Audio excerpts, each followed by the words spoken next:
hoje nós vamos falar sobre iluminação. E essa é uma doutrina muito importante. Na verdade, esse termo não está na Bíblia. Existem outros termos parecidos na Bíblia. Essa foi uma doutrina que um pai da igreja chamado Santo Agostinho, do quarto século, trouxe, chamado da doutrina da iluminação. E Agostinho, ele elaborou e disse o seguinte, que iluminação é quando Deus faz a palavra de Deus clara para você. Quando Deus pega a Bíblia e de repente ela abre para você.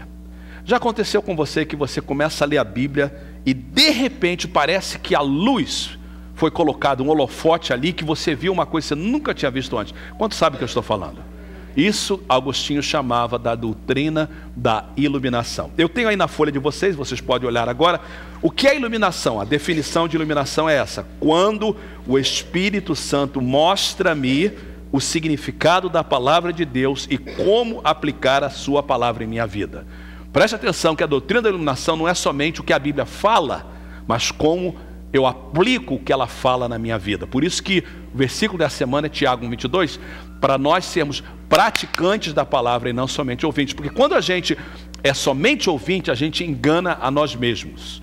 Então, a doutrina da iluminação tem a ver com o Espírito Santo que mostra o significado da palavra de Deus e como aplicar na minha vida. Ou seja, ele pega aquilo que está escuro e ilumina.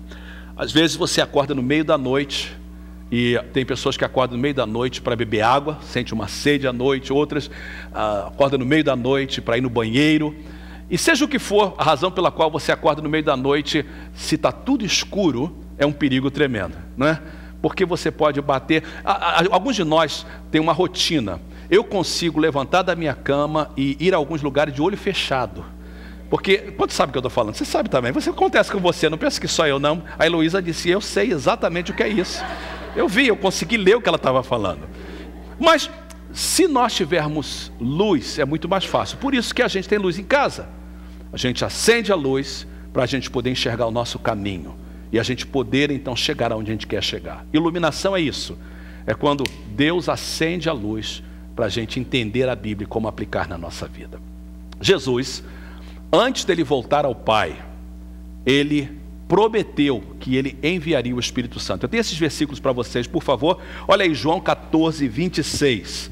Jesus falou, mas o Conselheiro, o Espírito Santo, que o Pai enviará em meu nome. Você tem aquela canetinha que eu pedi para você ter, todo mundo? Eu queria que você sublinhasse, lhes ensinará todas as coisas. Sublinha aí. Mas o Espírito Santo, que o Pai me enviará que o Pai o enviará em meu nome, lhes ensinará todas as coisas e lhes fará lembrar tudo o que eu lhe disse. São as palavras de Jesus. João 14, verso 17, diz o seguinte, Jesus falando, o Espírito da verdade, falando do Espírito Santo, o mundo não pode recebê-lo, porque não o vê, nem o conhece. Ou seja, o mundo não conhece o Espírito Santo, mas vocês o conhecem, pois ele vive com vocês. E não só isso, eu amo isso, e estará em vocês. São duas preposições no grego. Ele não só vai estar com vocês, a preposição no grego é para, da onde nós tiramos a palavra paralelo, aquilo que está ao lado de. Ele não só vai estar paralelo a você, com você, mas aí usa uma outra preposição no grego, ele vai estar dentro de você, em vocês, que é a preposição em. Bem, olha o que Jesus diz em João 16, 15. O Espírito, ele receberá do que é meu, ou seja, as minhas palavras, e eu quero que você pegue aquela canetinha novamente, eu quero que você ponha um círculo em volta, tornará conhecido. Tornará conhecido. O Espírito receberá o que é meu e tornará conhecido a vocês. Queridos, isso é iluminação. Isso é a doutrina da iluminação. O Espírito Santo pega o que Jesus ensina e fala e torna conhecido a nós. Paulo, orando pelos crentes em Éfeso e, de certa forma, o Espírito Santo orando por nós, diz o seguinte, olha o que diz Efésios capítulo 1, verso 17. Peço que o Deus de nosso Senhor Jesus Cristo, o glorioso Pai, lhes dê, eu queria que você sublinhasse aí, o espírito de sabedoria e de revelação. Sublinha essas duas palavras, eu quero que fique claro. Você vai guardar essa folhinha durante toda a semana, não joga fora não. Eu oro, Paulo diz, e de certa forma eu, pastor da igreja, oro por você que veio aqui essa manhã. Se você está aqui, é porque o Espírito Santo te trouxe aqui. Eu estou orando por você que nessa manhã o Espírito de sabedoria e de revelação, no pleno conhecimento dele, de Jesus. Ou seja, isso é iluminação, isso é fazer a palavra de Deus conhecida em sua vida. Olha os versos 18 e 19, que segue, ele continua. Eu oro também para que os olhos do coração. Ô, pastor, peraí, vamos parar. Coração tem olhos? Tem. Eu vou explicar isso hoje. Eu vou explicar o que ele quer dizer com isso. Ele está usando uma figura de linguagem, mas muito importante. Ele diz assim, olha, o que eu oro é que os olhos do coração de vocês sejam, aí está a palavrinha, iluminados. Os olhos do coração de vocês sejam iluminados. Para quê? A fim de que vocês conheçam a esperança para o qual Ele os chamou, as riquezas da gloriosa herança nele nos santos e a incomparável grandeza do seu poder para conosco, os que cremos conforme a atuação da sua poderosa força. Existem dois mundos, queridos, o mundo físico e o mundo espiritual. O mundo físico é o que nós vemos com os olhos físicos. O mundo físico inclui este lindo prédio que nós chamamos a nossa igreja. O mundo físico inclui as cadeiras que você está sentado. O mundo físico inclui este púlpito, essa plataforma, o teu corpo. E existe um mundo espiritual. E o mundo espiritual é onde está Deus, os anjos, até mesmo os demônios, o Espírito Santo de Deus. Os dois são verdadeiros. Platão diz que o mundo físico é uma imagem do mundo espiritual. E ele nem crente era, mas ele entendia, porque verdade é verdade, não importa se você é crente ou não. Então, de acordo com Platão, o mundo físico é uma imagem do espiritual. Na verdade, o espiritual é maior do que o físico, porque o espiritual criou o físico. Antes de haver o mundo físico, já havia o mundo espiritual. E uma vez que Deus determina o fim de todas as coisas, Ele determinará o fim de todas as coisas físicas. Um dia esse prédio não existirá mais. Um dia as cadeiras que você está sentada não existirão mais. Um dia esse púlpito deixará de existir. Um dia o seu corpo não estará mais aqui. O mundo físico vai acabar, mas o espiritual continua para sempre. Quando Paulo diz aí em Efésios 1,18, eu oro para que os olhos do seu coração sejam iluminados, ele está falando exatamente disso. Eu quero que você abra os olhos espirituais para ver no mundo espiritual. Isso é coisa tremenda, gente. Abrir os olhos do coração significa ter os olhos espirituais iluminados ou abertos. Interessante a palavra iluminado aí. A palavra iluminado no grego é a palavra fotizo, da onde nós tiramos a palavra fotografia. O que é uma fotografia? Uma fotografia é a luz, a imagem da luz no papel. Hoje tudo está digitizado, então hoje nós vivemos numa era digital, mas não deixa de ser, a verdade é a mesma. Ou ela está no papel, ou ela está digitizada, mas a imagem da luz no papel ou digitizada é uma fotografia, fotizo. Eu oro para que os olhos do vosso coração sejam fotizo, iluminados. Que você possa entender através da luz a imagem que Deus quer que você enxergue. Por isso que eu dei o nome da mensagem que está aí para vocês. Hoje é vendo o que Deus quer que eu veja. Eu queria usar 4 passagens do Velho Testamento, rapidamente, para dar para vocês uma ideia do que acontece quando eu vejo o que Deus quer que eu veja. O que acontece quando Deus abre os meus olhos. Lê comigo o número 1, todos juntos aí na folha de vocês. Eu vejo as soluções para os meus problemas. Todos juntos, o que acontece quando Deus abre os meus olhos? Eu vejo a solução para os meus problemas. A passagem, a história que eu quero mostrar para vocês é a passagem encontrada em Gênesis capítulo 21. É a história de uma família. Abraão, sua esposa Sara e seus filhos. Abraão foi chamado por Deus, você conhece a história, e Deus disse para ele: eu vou mudar o seu nome. Deus dá o nome a ele era Abrão, para Abraão. Abrão significa pai alto, e Deus diz: seu nome será Abraão, que significa pai de muitas nações, ou de multidões. Então Deus diz assim: você será pai de muitas nações. Só tem um problema, ele não tem filho. Então, por muito tempo, ele e Sara oram a Deus e dizem: Senhor, o Senhor prometeu a promessa, mas o meu problema é, eu não tenho filho. Um dia, quando Abraão tem uns 75 anos de idade, ele está ficando velho, a esposa olha para ele e fala assim: olha, o problema sou eu sei que você pode ter filho, mas eu tenho um problema, eu sou estéril.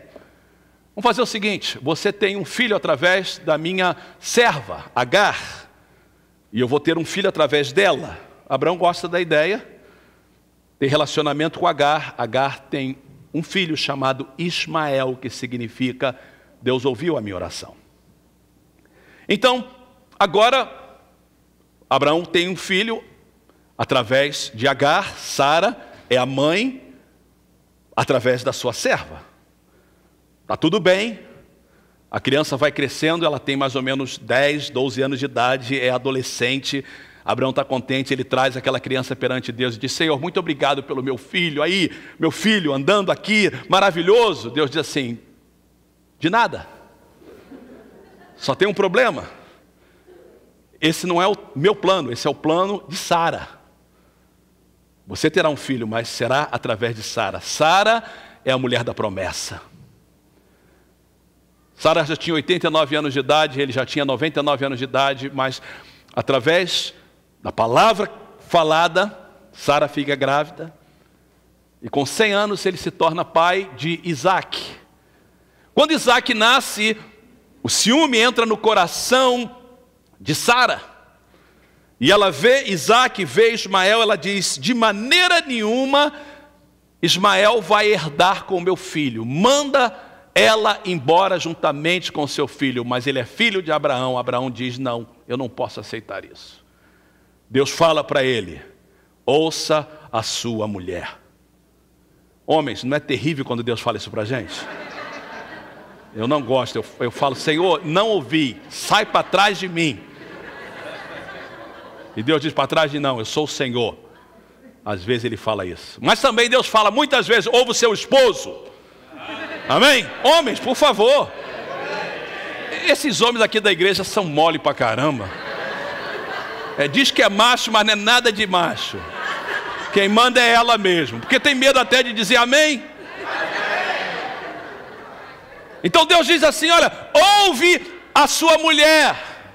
Ele manda Agar embora, e Agar vai embora juntamente com seu filho, vai para o deserto. Passagem em Gênesis 21, vou começar no verso 14. Não está na folha de vocês. Na manhã seguinte, Abraão pegou alguns pães e uma vasilha de couro cheio d'água, entregou-os a Agar, e tendo-os colocado nos ombros dela, despediu com o menino. Ela pôs-se a caminho e ficou vagando pelo deserto de Berseba.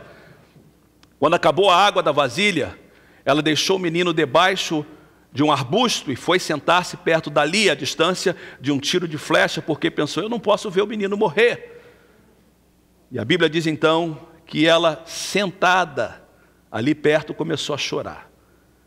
Deus ouviu o choro do menino, E o anjo de Deus do céu chamou Agar e lhe disse: o que aflige, Agar? Não tenha medo. Deus ouviu o menino chorar lá onde você o deixou. Levante o menino e tome-o pela mão, porque dele farei um grande povo. Ismael é o pai de todos os árabes. Agora aí, na folhinha de vocês, verso 19: então Deus lhe abriu os olhos. Circula, por favor, um círculo em volta de abrir os olhos. Então Deus o que, irmãos? Abriu os olhos e ela viu uma fonte, foi até lá, encheu de água a vasilha e deu de beber ao menino. Queridos, é possível que você esteja passando por um problema hoje que você não conhece a solução. Eu não conheço o seu problema, eu conheço os meus. Mas você deve ter um problema que às vezes você diz assim: olha, qual é a solução para o meu problema? Às vezes a solução do seu problema está na frente dos seus olhos, você não consegue enxergar. E é nesse momento que Deus, através do Espírito Santo, abre os seus olhos e você de repente vê a solução para o seu problema. Eu estou aqui para dizer que a doutrina da iluminação é muito importante, porque quando você não sabe qual é a solução para os seus problemas, Deus abre os seus olhos. Deixa eu falar uma coisa para você: sempre há solução para qualquer problema. Até para a morte tem solução, porque nós vamos ter vida eterna com Jesus. Tudo que nós precisamos é ter os nossos olhos abertos. Você pode aplaudir ao Senhor com toda a força. O que acontece quando Deus abre os meus olhos? Número 1, eu vejo a solução para os meus problemas. Número 2, todos juntos: eu vejo as barreiras para o meu progresso. Muitas vezes, queridos, preste atenção, nós queremos progredir em uma área da nossa vida e a gente não consegue. A gente vai para o lado esquerdo, está errado. Vai para o lado direito, está errado. Vai para frente, está errado. Vai para trás, está errado. É como se tivesse uma barreira invisível parando. A gente clama o sangue de Jesus, faz campanha de oração e as coisas não acontecem. Às vezes, nem sempre é o diabo que fecha portas. Aliás, a Bíblia diz que a porta que Deus fecha, ninguém pode abrir, e a porta que Ele abre, ninguém pode fechar. Às vezes a gente acusa o diabo de algo que Deus está fazendo. Às vezes é Deus dizendo o seguinte: eu não quero que você vá por aí, porque aí você vai se machucar. Mas Senhor, eu quero. É Ele que eu quero casar com Ele. Deus diz: não é Ele. Lá na frente, Ele é um diabo. Tem diaba? Lá na frente, ela é uma diaba. Lá na frente, aquele carro não vai prestar para você. Lá na frente, eu enxergo lá na frente e você não enxerga. Os meus caminhos não são os vossos caminhos. O meu pensamento não é o vosso pensamento. E é uma barreira. A história é a história de Balaão, lá no livro de Números. Presta atenção. Balaão era profeta de Deus, ele tinha seus problemas. Ele tinha várias dificuldades, mas ele conhecia Deus. Um dia Deus chega para ele e fala para ele assim: olha, vai vir um pessoal aí pedindo para você ir lá amaldiçoar meu povo. Não vai com eles não, hein? Mas só que quando eles chegaram, eles ofereceram um bom dinheiro. Aí ele foi orar de novo. Senhor, presta atenção, é resposta de oração. Note que Deus não falou de novo para ele, porque Deus só precisa de falar uma vez, irmãos. Quando Deus falou não é a vontade, não insista. Aí ele diz: não, mas o dinheiro é bom. Aí ele diz: não vou não. Aí eles voltam e falam assim: olha, não quer ir não? O rei mandou oferecer o dobro. Eu vou ter que orar. De repente ele decide ir. E Deus fica irado com isso, porque ele não era para ir. Então, ele vai no caminho, e Deus está irado com isso. E eu começo a ler Números 22, começando o verso 22. Acendeu-se a ira de Deus quando ele foi, e o anjo do Senhor pôs-se no caminho para impedi-lo de prosseguir. Preste atenção no texto, ouça. O anjo do Senhor pôs-se no caminho para impedi-lo de prosseguir. Às vezes tem um anjo aí parando você, dizendo, não vai, mas você quer ir. Deus fala, não volta, você quer voltar. Não casa, você quer casar. Não compra, você quer comprar. E Deus põe um anjo no caminho. Às vezes o nome do anjo é Fernando Carvalho, não sei lá. Mas Deus põe um anjo no caminho. Aí Balaão, montado em sua jumenta, seus 2 servos o acompanham. Quando a jumenta viu o anjo do Senhor parado no caminho. Quando a gente quer fazer uma coisa contrária à vontade de Deus, nossos olhos ficam fechados. A jumenta enxerga, mas ele não enxerga. E o que acontece? O anjo está empunhado uma espada, saiu do caminho, foi-se pelo campo. Ou seja, a jumenta disse, eu não sou bobo de ir aonde está o anjo. Ela sai do caminho. O que Balaão faz? Ele bate nela para fazê-la voltar ao caminho. Segunda vez, o anjo do Senhor se pôs num caminho estreito entre 2 vinhas, com muros dos 2 lados. Então, o anjo está lá, tem muro dos 2 lados, não tem como passar. A jumenta, quando ela vê o anjo do Senhor, ela encosta-se no muro e aperta o pé de Balaão contra ele. Quando você tenta fazer o que Deus quer que você não faça, você vai se machucar. Minha avó dizia assim, minha avó tinha uma maneira de falar, a mãe da minha mãe. Ela falava assim, vai quebrar a cara e eu vou dar glória. Quando você faz o que Deus não quer que você faça, você vai quebrar a cara. E minha avó vai dar glória. Você está se machucando. É como Paulo, duro é para você recalcitrar contra os aguilhões, disse Jesus a Paulo. O que é recalcitrar contra os aguilhões? É o que a vaca faz no arado. Ela vai dando coice, quanto mais ela dá coice tentando sair, mais ela se machuca. E quando você sai da vontade de Deus, você vai se machucando. Então, o que ele faz? Fica irado. Bate novamente na jumenta.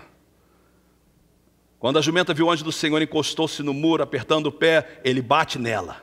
3ª vez, o anjo do Senhor foi adiante e se colocou no lugar estreito, e não havia espaço para desviar, nem para a direita, nem para a esquerda. A jumenta não é boba. Quando ela vê o anjo do Senhor, ela diz, eu daqui não passo. Ela se deita embaixo de Balaão, ele fica irado com ela, bate mais uma vez. Aí o Senhor abre a boca da jumenta. Ela diz assim, que fui eu que ele fiz, para você bater em mim 3 vezes. Esse cara era para entender que jumenta não fala. Mas ele está tão cego, e tem tanta gente cega, Deus está falando, mas ele não está enxergando. Assim, olha, ela diz assim, não sou sua jumenta que você sempre montou até o dia de hoje. Tenho eu o costume de fazer isso com você? Não, disse ele, bate papo com ela. Então, agora, olha aí na folha de vocês, olha o verso de número 31, esse aí é o importante. Então, o Senhor, circula aí, abriu os olhos, isso é iluminação, por favor, canetinha que eu mandei você ter. O Senhor o quê? Abriu os olhos de Balaão. E ele viu o anjo do Senhor parado no caminho, empunhado a sua espada. Qual foi a sua a resposta? Então Balaão inclinou-se e prostrou-se, rosto em terra. Isso é uma atitude de adoração e entrega. Olha, eu tenho certeza que o Espírito Santo está falando com alguém hoje. Você está quebrando a cara. O que você precisa hoje é que Deus abra os seus olhos para você enxergar que a barreira para os seus problemas, na verdade, é Deus dizendo, eu te amo muito e eu não vou deixar você quebrar a cara. Eu não vou deixar ninguém dar glória porque você quebrou a cara, porque eu te amo. Terceiro, o que acontece quando Deus abre os meus olhos? Leia comigo bem alto. Eu vejo a defesa para o que me ataca. Todos nós somos atacados de várias formas, às vezes, fisicamente.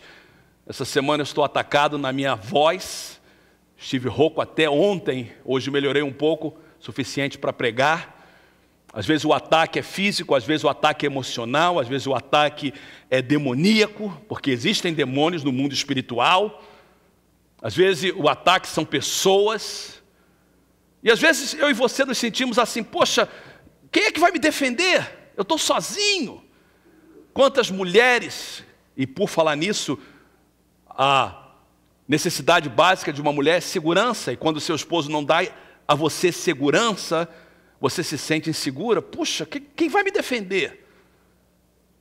Você se sente inseguro de todos os lados. Mas eu quero dizer para vocês que quando Deus abre os seus olhos, você vê que maior é o que está com você do que com aquele que está no mundo.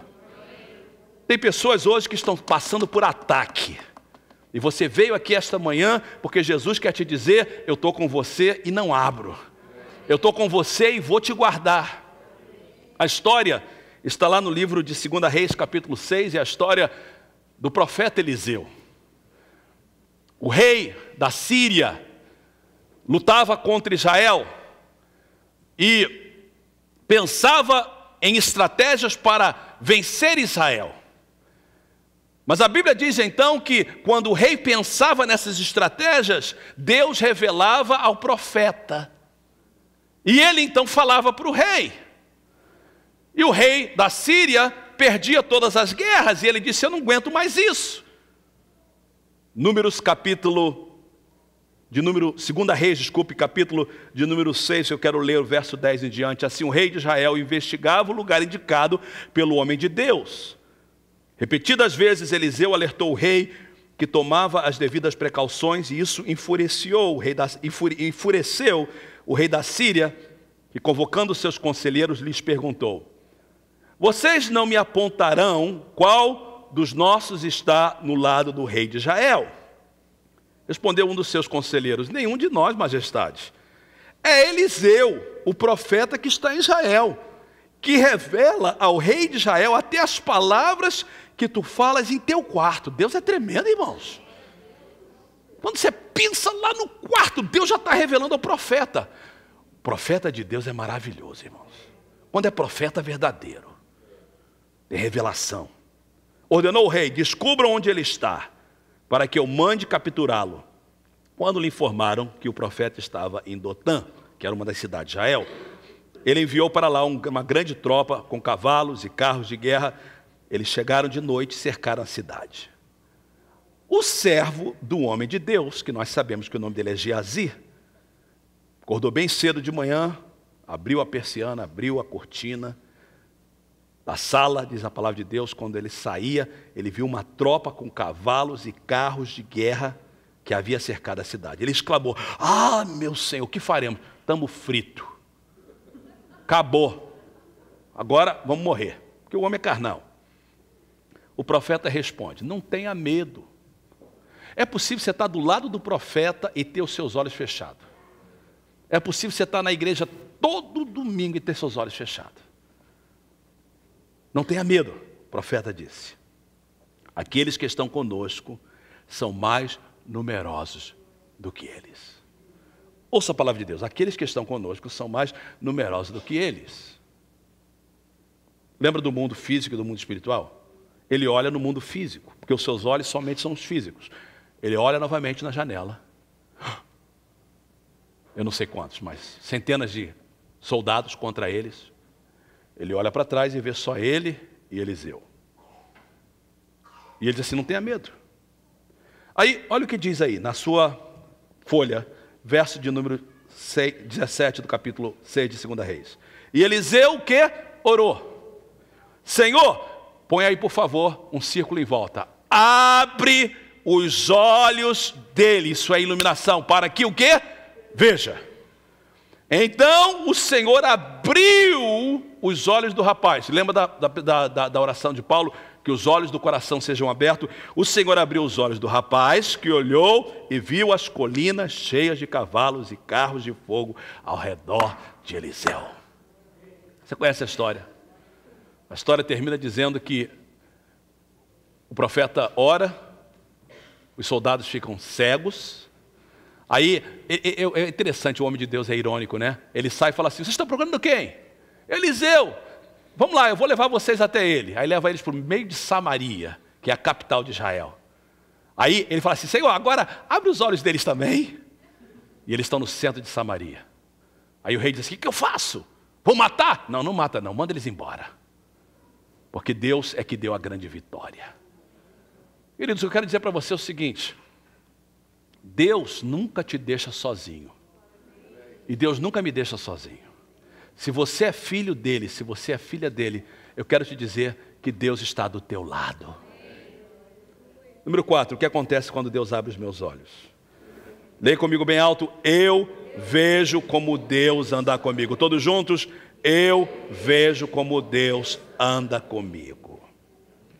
Às vezes, e eu vou ser sincero, tem momentos na minha vida que eu penso que Deus está tão distante. Tem dias que eu penso que Deus está do meu lado, do ladinho. Mas vou ser sincero com vocês, eu ando com Deus por muito tempo, mas tem momentos que às vezes parece que Deus está tão distante. Às vezes alguma área da minha vida que eu oro e parece que nada acontece. Quantos sabem o que eu estou falando? Hã? E você pensa assim, Deus está tão longe. E aí a história em Lucas 24, ela nos ajuda, porque a história de Lucas 24 é a respeito de 2 discípulos. Eu sou discípulo, você é discípulo. É a primeira Páscoa, domingo da ressurreição. Jesus morreu, ressuscitou. Cedo de manhã, se você recebeu o e-mail da igreja essa manhã, você sabe que essa manhã nós estamos estudando Marcos 16. Eu espero que você tenha lido Marcos. E capítulo 16 é a história da ressurreição. Você medita nela. As mulheres vão lá e encontram o túmulo vazio. Os discípulos vão lá. Jesus aparece para alguns, mas não para todos. E esses 2 discípulos, nós não sabemos, eles não eram parte dos 12, nós sabemos que o nome de um era Cleopas, o outro nós não sabemos o nome, eles estavam tão desencorajados, tão tristes com a situação, que eles falaram, sabe uma coisa, vamos embora, vamos para Emaús, vamos sair daqui de Jerusalém. Eu quero ler para vocês exatamente o que o texto diz em Lucas 24, começando do verso de número 15. Eles estavam indo e conversavam e discutiam. Olha o que o texto diz. O próprio Jesus, não foi outro, não foi um anjo. O próprio Jesus se aproximou e começou a caminhar com eles. Mas diz assim, os olhos deles foram impedidos. Estavam fechados de reconhecê-lo. Aí Jesus perguntou, sobre o que vocês estão discutindo enquanto caminham? Eles pararam com os rostos entristecidos, um deles chamado Cleopas perguntou-lhe, você é o único visitante em Jerusalém que não sabe das coisas que ali aconteceram nesses dias? Está falando com o próprio Jesus. Você é o único que não sabe nada. Aí Jesus dá uma de bobo. É sério, Jesus dá uma de bobo. Olha o que diz aqui. Jesus fala assim, que coisas? Perguntou ele, Jesus sabia. O que aconteceu com Jesus de Nazaré? Responderam eles, ele era um profeta, poderoso em palavras e em obras diante de Deus, de todo o povo. E os chefes dos sacerdotes e as nossas autoridades o entregaram para ser condenado à morte e o crucificaram. E nós, olha a esperança deles destruída. Nós esperávamos, nós achávamos que era ele que ia trazer a redenção a Israel. Quantas vezes a gente tem uma esperança que é destruída pelas circunstâncias? Aí eles assim, nós esperávamos que era isso, mas hoje já é o 3º dia que ele foi condenado à morte. Algumas das mulheres entre nós nos deram um susto hoje. Elas foram de manhã bem cedo ao sepulcro e não acharam o corpo dele. Voltaram e nos contaram que tinha tido uma visão de anjos, que disseram que ele está vivo. Alguns dos nossos companheiros foram ao sepulcro e encontraram tudo exatamente como as mulheres tinham dito, mas não o viram. E aí Jesus começa a dizer assim, como vocês custam a entender e como demoram a crer em tudo que os profetas falaram? Não devia o Cristo sofrer estas coisas para entrar na sua glória? Aí Jesus, começando por Moisés e todos os profetas. Moisés são os primeiros 5 livros da Bíblia, Gênesis, Êxodo, Levítico, Número e Deuteronômio. E todos os profetas, todo o Velho Testamento. Toda a Bíblia aponta para Jesus, irmãos. Começando por Moisés e todos os outros profetas, explicou-lhes que constava a respeito dele com todas as Escrituras. Ao se aproximarem do povoado para o qual estavam indo, Jesus fez com que ia mais adiante, mas eles insistiram muito com ele, fique conosco, já é tarde, o dia está findando. Então ele entrou para ficar com eles, e quando estava à mesa com eles, tomou o pão, exatamente como Jesus fez quando ele fez a última ceia. Tomou o pão, deu graças, partiu e deu a eles. Palavras exatamente da última ceia. Olha o verso 31 na folhinha de vocês. E eu quero que vocês novamente circulem, por favor. Então o quê? Os olhos deles foram abertos e o reconheceram. E aí, Jesus desapareceu da vista deles. Por que Jesus desaparece? Porque agora eles não precisam mais de olhos físicos, porque os olhos espirituais estão abertos. Deixa eu falar para você, quando você se sente sozinho, e você não sabe para onde ir, você não sabe o que está acontecendo, e você acha que tem muito inimigo contra você, Jesus está do teu lado, carregando você no colo. Tudo que você tem que ter é os seus olhos abertos. Quantos podem dizer amém? Amém. Queridos, a Bíblia é um livro diferente de todos os livros. Por quê? Porque a Bíblia é o único livro que você lê com o autor do lado. O único livro. Eu sou um pai orgulhoso dos meus filhos, todo pai é orgulhoso dos seus, e eu sou um avô orgulhosíssimo das minhas netas. Ontem, eu saí da igreja e olhei no Facebook e eu vi uma foto do meu filho, porque o Felipe escreveu um livro de criança, se você não comprou, tem na livraria. E aí, ele foi chamado para fazer uma leitura para crianças. Então a foto era exatamente a criança sentada no chão, a minha netinha estava na frente e ele lendo o livro que ele escreveu. E eu pensando na mensagem que eu vou pregar hoje. E eu olhei aquilo, e claro, orgulhoso do meu filho, mas mais atento ao que estava escrevendo. Eu falei assim, sabe, é exatamente isso que Deus faz com a gente. Aquelas criancinhas representam a nós. Naquele momento, Felipe representa o autor do livro, o próprio Deus lendo o livro para nós. É isso que Deus faz toda vez que você abre a Bíblia. Iluminação é isso. O autor lê o livro e diz assim, pode fazer a pergunta, porque fui eu que escrevi e eu estou aqui do teu lado. Quantas vezes você lê o livro e você fala assim, puxa, eu queria entender o que esse autor escreveu. Por exemplo, o livro de Hebreus tem um momento que o escritor de Hebreus, ou a escritora de Hebreus diz assim, eu gostaria de falar com vocês mais sobre aqueles anjos que estão sobre os propiciatórios, mas eu falo isso com vocês depois. Eu queria que ela tivesse do meu lado. Não, explica agora, que até agora eu não entendo aqueles anjos do propiciatório. Com aquelas duas asas dessa forma. Porque em nenhum lugar na Bíblia diz que você pode fazer imagem, mas ali Deus manda fazer. Eu não entendo isso. Eu queria ter do lado. Ou quando Paulo em 1 Coríntios diz assim, Paulo fala assim, olha, as mulheres devem ter poder, sinal de poderio na sua cabeça por causa dos anjos. O que Paulo quer dizer com isso? Eu já li vários comentários até hoje, eu não sei o que quer dizer isso. Eu queria que Paulo estivesse do meu lado. Paulo, explica para mim. Agora, quando o Espírito Santo explica, você entende. Ele só não explicou isso para mim porque ainda não foi importante. Vai ter um momento que ele pode explicar. Esse negócio de mulher com poderio na cabeça não é tão importante agora, não. O que eu quero mostrar para você é o seguinte.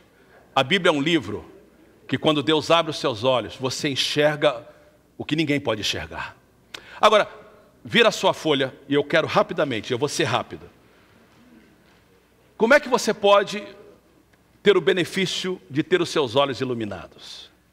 É possível todas as pessoas terem os seus olhos iluminados? Claro que não, porque se fosse, todo mundo tinha. O que devo fazer para ver o que Deus quer que eu veja? Número 1, básico, eu tenho que ter um relacionamento com Cristo. Não adianta, irmãos. Paulo diz em 2 Coríntios que o Deus desse mundo, falando de Satanás, cega os olhos das pessoas. Então não adianta, o mundo lá fora nunca vai agir como crente.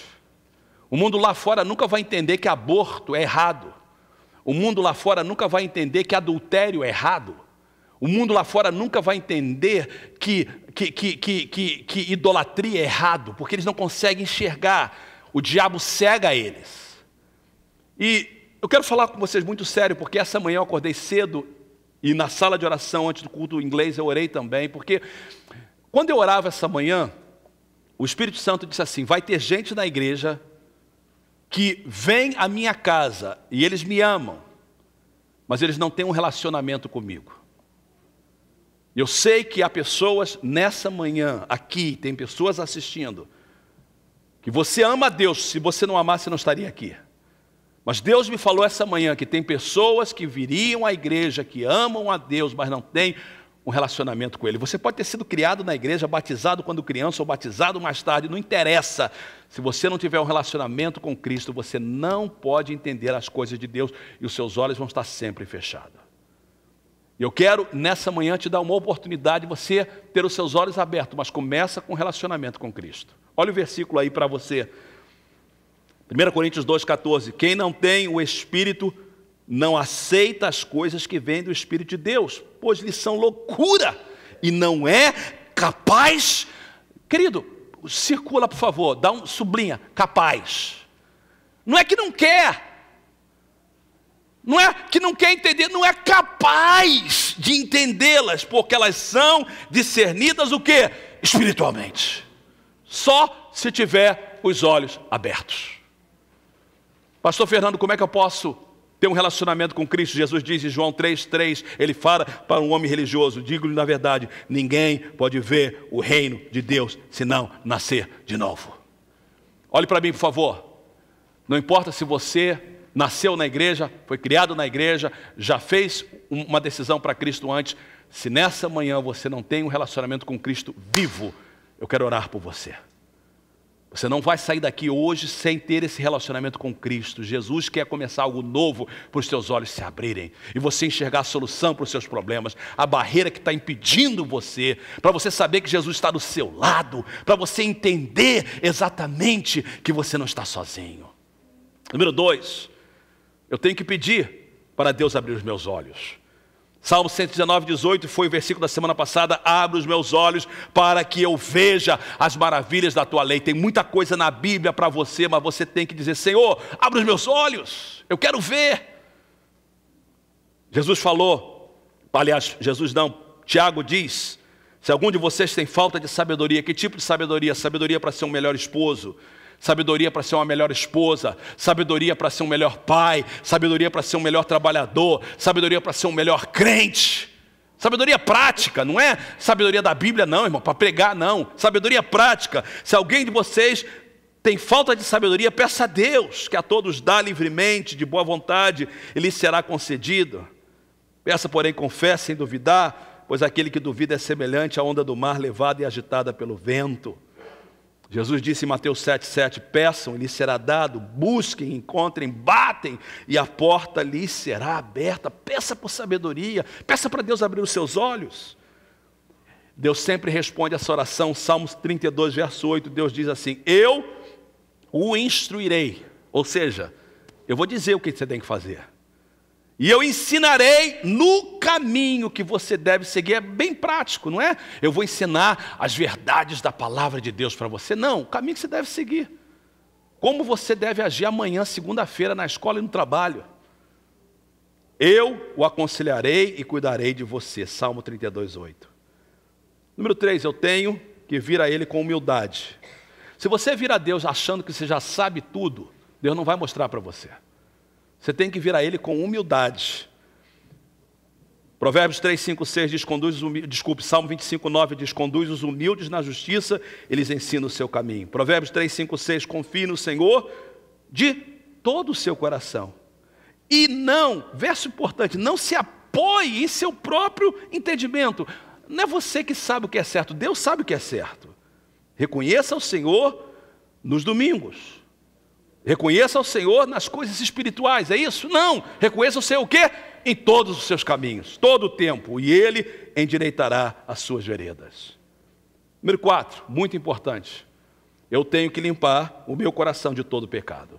Se há lixo no seu coração, como é que Deus vai abrir os seus olhos se há lixo no seu coração? Se há sujeira na sua vida, se há pecado. Queridos, pecado atrapalha enxergar o que Deus tem para nós. Ser puro de coração não significa ser perfeito. Se Deus só iluminasse os perfeitos, a gente andava na escuridão. Mas Deus ilumina o puro de coração. Olha o que Jesus diz aí. Mateus 5,8. Bem-aventurado, feliz os puros de coração, porque eles vão ver a Deus. E vão enxergar, vão ter os seus olhos iluminados. Às vezes o seu pecado é contra Deus, mas às vezes o seu pecado é contra um irmão. Uma pessoa que maltratou você, ou falou mal de você, ou fez alguma coisa que você não gosta, ou não gostou. Mas olha o que a Bíblia diz em 1 João 2,11, mas quem odeia seu irmão, odiar é ter raiva. Ah, se eu puder, eu arranco o dente dela. Ah, se eu puder, eu tiro o cabelo dele. Isso é raiva, irmão, isso é ódio. Quem odeia seu irmão está onde? Nas trevas. Anda nas trevas, não sabe para onde vai, porque as trevas o cegaram. Tem que limpar o coração de falta de perdão, de pecado. E por último, muito importante, eu tenho que me comprometer a sempre obedecer a Deus em tudo. Tem que falar logo, Senhor, olha, você manda e eu obedeço. Você é Senhor. Você não é só Salvador, não, você é Senhor. Jesus disse, por que vocês me chamam Senhor, Senhor, e não fazem o que eu mando? Olha o que diz o Salmo 119, verso 33 e 34. Ensina-me, Senhor, o caminho dos teus decretos, e a eles obedecerei. Até o fim, dá-me entendimento para que eu guarde a tua lei e ela obedeça de todo o coração.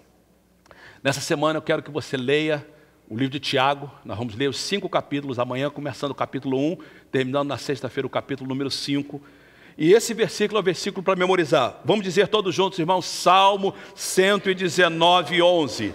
Guardei no coração a tua palavra para não pecar contra ti. O que diz o Salmo 119, 11? Guardei no coração a tua palavra para não pecar contra ti.